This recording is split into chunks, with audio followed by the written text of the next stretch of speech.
Welcome, everyone, to the podcast. It's Friday, August 5th, 2022.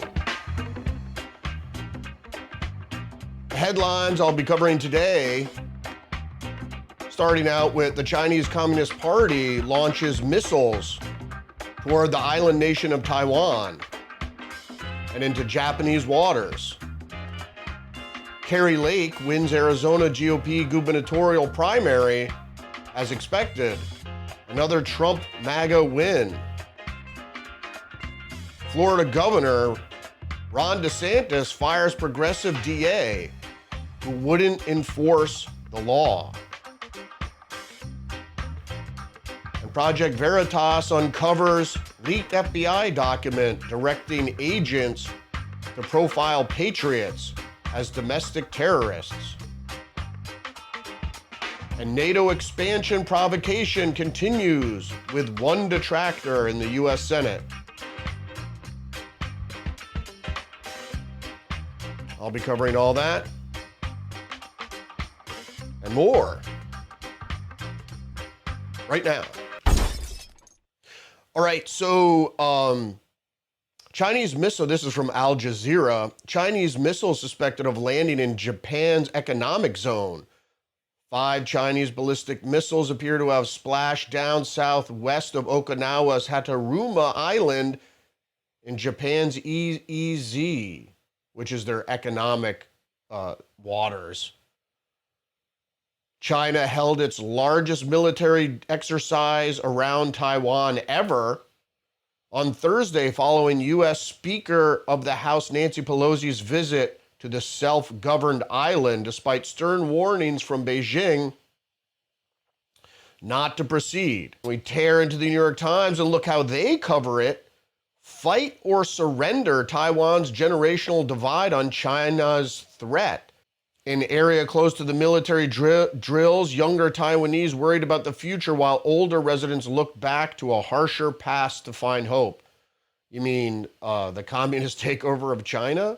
With Chinese warships now lingering off Taiwan's coast and missiles falling into its seas, the divided loyalties of 2 proprietors say much about the generational shift in Taiwan that has transformed the island's democracy's relationship with China. If China tried to take Taiwan by force, Chang Chung-che, 32, would fight, even if the chances of winning are slim.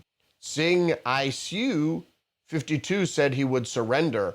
Now, this is just a way that the New York Times portrays this so-called shift in diplomacy. Obviously, the New York Times is on board with the one China policy. They go on to say, in recent years, under growing bellicosity from China, the middle ground has shifted. Now more and more Taiwanese identify themselves as separate from China. For them, China represents an existential threat to the pluralistic democratic way of life. They don't consider Taiwan part of a long-divided family, as Mr. Ting and many older China-friendly people describe the relationship. Yeah, this is true. They're still Chinese, but they don't say, okay, we're 5 paragraphs in, and we don't hear anything about the Chinese Communist Party. They're the ruling political party in mainland China. And that's the difference between Taiwan and China. The people that live in Taiwan are Chinese. The people that live on the mainland are Chinese, so they're really one people, but what divides them is the difference in government. And the government on the mainland is ruled by the Chinese Communist Party, and I don't even think they mentioned it in this whole article. Not surprising whatsoever from the New York Times. Moving on to the next story here, Kari Lake, the favorite, the ex-news anchor, who is an election denier and I think is going to be a great politician, great governor of Arizona. Trump ally, this is from the New York Post, Trump ally Kari Lake wins GOP primary for Arizona governor. Kari Lake, and there was a little bit of malfeasance there. If you looked at the vote tallies coming in, there looked to be a little a little bit of stuff going on there. I'm not going to get too much into it. But the New York Post writes in their lead, Carrie Lake, a former news anchor who walked away from her journalism career and was embraced by Donald Trump and his staunch supporters, won the Republican primary for Arizona governor on Thursday, despite some fortification beforehand. Lake's victory was a blow to the GOP establishment, corporate establishment, that lined up behind lawyer and businesswoman Karen Taylor Robson in an attempt to push the party past the chaotic Trump era. Everybody wants to push past a populist era. I don't think so. Lake said that she would not have certified President Joe Biden's 2020 victory and put false claims, and they always, when the news says false claims of election fraud at the center of her campaign. Now, this is even the New York Post. It's not necessarily false. They're alleged claims or claims. They're claims of alleged fraud. They're not, you don't put a qualifier in front. That's a mischaracterization, false claims. How do you know they're false? We don't really know. The New York Post says they are. The MAGA movement rose up like their lives depended on it, Lake said as she declared victory prematurely on Wednesday afternoon, a day before the race was called, using an acronym for Trump's Make America Great Again movement, and has proved that you can't buy an election, at least not in Arizona, where we the people rose up and spoke without a doubt. She's a populist candidate. She was sure to win. The Trump movement, the MAGA movement is populist. It's hard to beat populist movements in a democracy. I mentioned that before. I mentioned that yesterday. She was the clear winner. She was already polling way ahead, and one strange poll showed Robson ahead by 10 points, which was peculiar, and it was the latest poll to be done before election. And then, of course, in Arizona, why does the vote counting take 2-3 days? That's strange in itself. In this country, we have done elections for a long time, and you have election night, and overnight, you count the ballots. By the next morning, everything should be cleared up. I worked for a newspaper for years. Usually by press time, 10, 11 o'clock at night, we would have the races. If there were very, very thin margins, sometimes you would have to wait till the next morning, but realistically, it didn't take days. That's just ridiculous. So Fox News reports Florida Governor Ron DeSantis suspends Soros-backed state attorney who refused to enforce abortion ban. DeSantis says Andrew Warren refused to enforce numerous Florida laws and wouldn't work with police. We are suspending Soros-backed, and this is a quote, we are suspending Soros-backed 13th Circuit State Attorney Andrew Warren for neglecting his duties as he pledges not to uphold the laws of the state, DeSantis' office wrote in a statement. The Constitution of Florida has vested the veto power in the governor, not in the state's attorney. We're not going to allow this pathogen of ignoring the law get a foothold in the state of Florida. Good for him. Officials said Warren has repeatedly tried to install himself as an adjudicator of what laws will and will not be enforced. This isn't about abortion or any one thing. It's about having accountability to our system of law and to our order to prosecute crime. There has been a pattern developing in Hillsborough County where one person picks and chooses which laws he wishes to enforce. That can't happen at all in a democracy. So this is disturbing to all patriots. This is from Project Veritas. FBI whistleblower leaks domestic terrorism symbols guide on militia violent extremists. Now, something similar to this was leaked not too long ago by the Michigan State Police. Not too long ago, I mean over a decade ago, I would say. And it was very similar, and they issued this bulletin, and their FBI is doing it to their agents now, but this was for the Michigan State Police, that they said these symbols like the Gadsden flag and I'm just going to read into it. Under the symbols category, of the document 2A, which is a reference to the Second Amendment, which I use all the time in my titling of some of my podcasts here, is listed with the following explanation. Militia violent extremists, or MVEs, justify their existence with the Second Amendment due to the mention of the well-regulated militia as well as the right to bear arms. Leaked document is labeled as unclassified, law enforcement sensitive, FBI internal use only.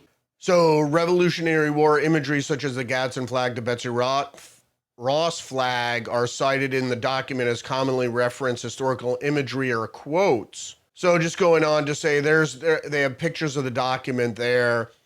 And as I said before, is if you're driving around with your car with stickers, Gadsden flags hanging outside your house or what have you, these symbols might draw the attention of the federal authorities.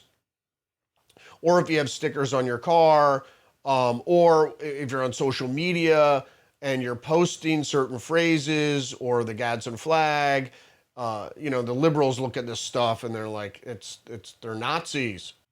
Under the common phrases and references section of the leaked document, Ashley Babbitt is cited as a person that the MVEs, or militia violent extremists, consider to be a martyr.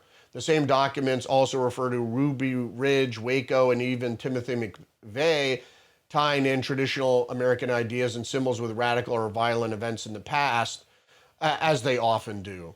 This isn't surprising at all. Some of these things, Ruby Ridge, Waco, and Timothy McVeigh, and these people are listed as constitutionalists. What's some of the symbols in here?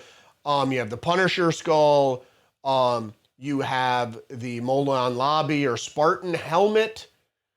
What other? And then they have some other, Molon Lobby. They have his phrases and the cannon of "Come and Take It," Gadsden flag, anything with Revolutionary War imagery. So if you have a picture of a Minuteman or something of the Betsy Ross flag, you're going to come under the scrutiny of the feds. So moving on here, this is from the Atlantic Council.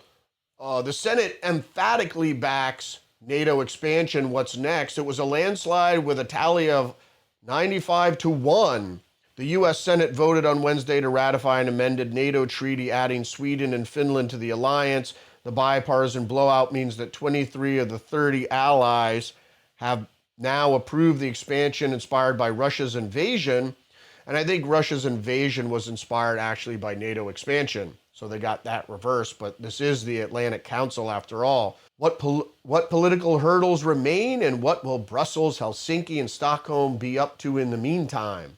Our NATOologists break down the big news. Well, the dissenting vote in the Senate was Senator Josh Hawley and this is from the Huffington Post, Josh Hawley was the only senator who voted against NATO expansion. The Senate overwhelmingly voted to add Finland and Sweden to the North Atlantic Treaty Organization on Tuesday, a historic move aimed at countering Russia's aggression in Europe.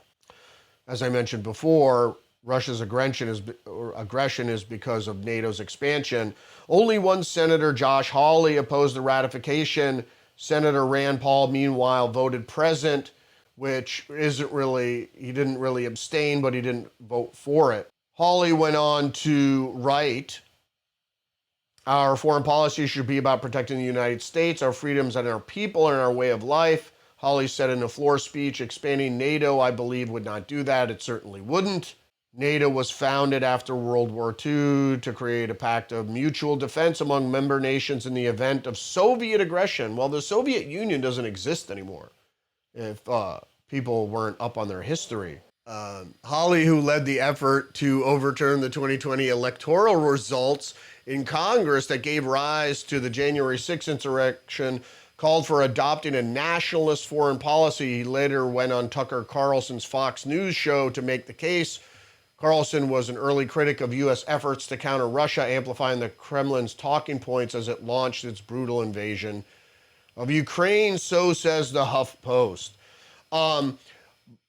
Most of the electorate support an economic nationalist policy, And the whole America First platform is very popular because it benefits the people living, the citizens of the United States. And so that's certainly not surprising at all. And I'm surprised that people went along with, senators went along with this expansion of NATO nonsense. It's only going to get us into more conflicts in the future, and it's going to piss off Vladimir Putin. To what end? I don't know, but you know, I don't think it's a good move at all. A little technical difficulty there. All right, so I'll see everybody next week. Rudy's Revelation. Don't forget to like and subscribe.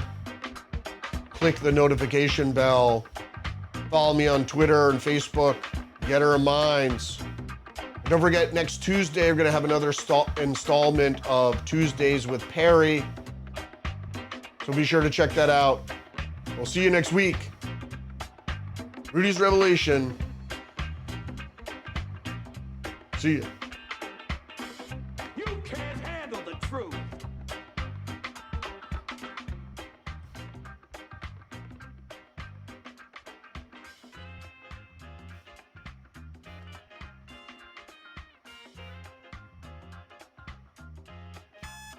Wake up! Wake up!